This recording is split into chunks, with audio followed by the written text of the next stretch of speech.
গোল্ডের একটা চার্ট খোলা আছে, ঠিক আছে।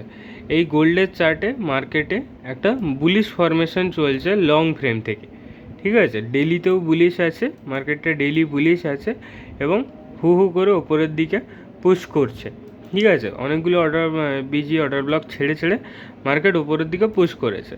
1 আওয়ারেও সেম, কোনো জায়গায় ট্যাপ করেনি, ট্যাপ না করে মার্কেট উপরের দিকে শিফট হতে থাকছে।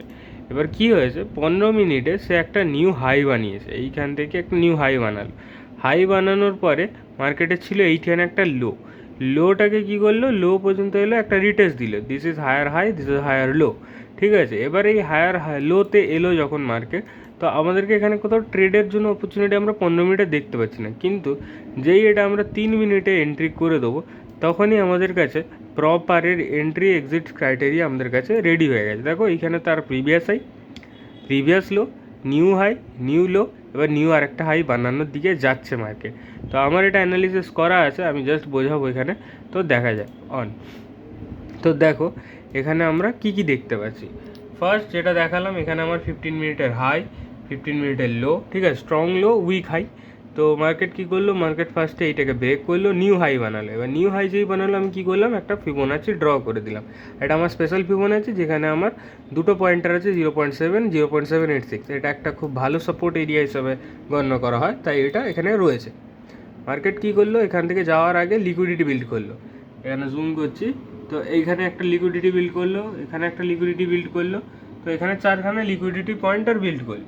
মার্কেট কী করলো, হাই বানানোর পরে 3 মিনিটের ফেয়ার ভ্যালু গ্যাপ জেনারেট করলো। Market first fair value gap tap করলো এবং নিচের দিকে 1 2 3 4 চারটে লিকুইডিটি ট্যাপ করে এখানে একটা মেন লিকুইডিটি হাব বানালো। এবার মার্কেট কী করবে, এই পাশে দুটো রয়েছে, এই দুটোকে ট্যাপ ইন করবে।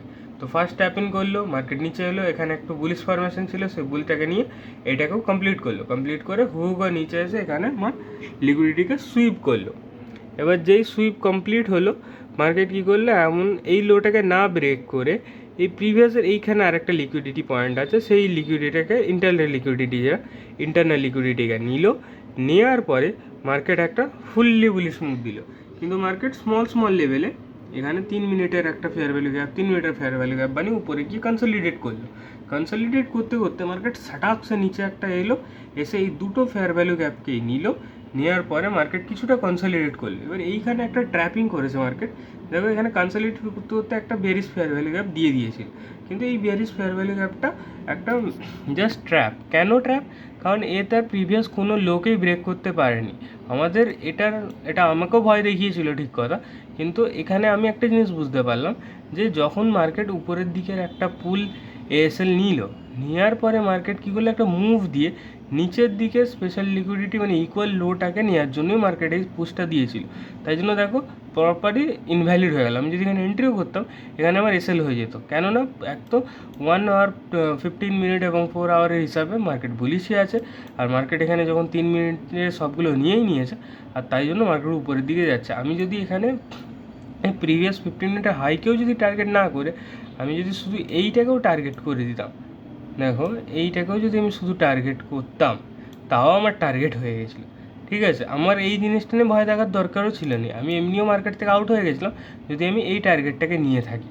কিন্তু আমি জানি যে মার্কেট হাইফাই বুলিশ আছে, তো হাইফাই বুলিশ থাকলে আমরা এইটাকে অবভিয়াসলি নিতে পারি, ঠিক আছে। তো এই জিনিসটা যাতে ভয় না লাগে, তুমি স্পাইক নাও, স্পাইক নিয়ে বেরিয়ে যাও, অথবা তুমি এইটাও হোল্ড করতে পারো।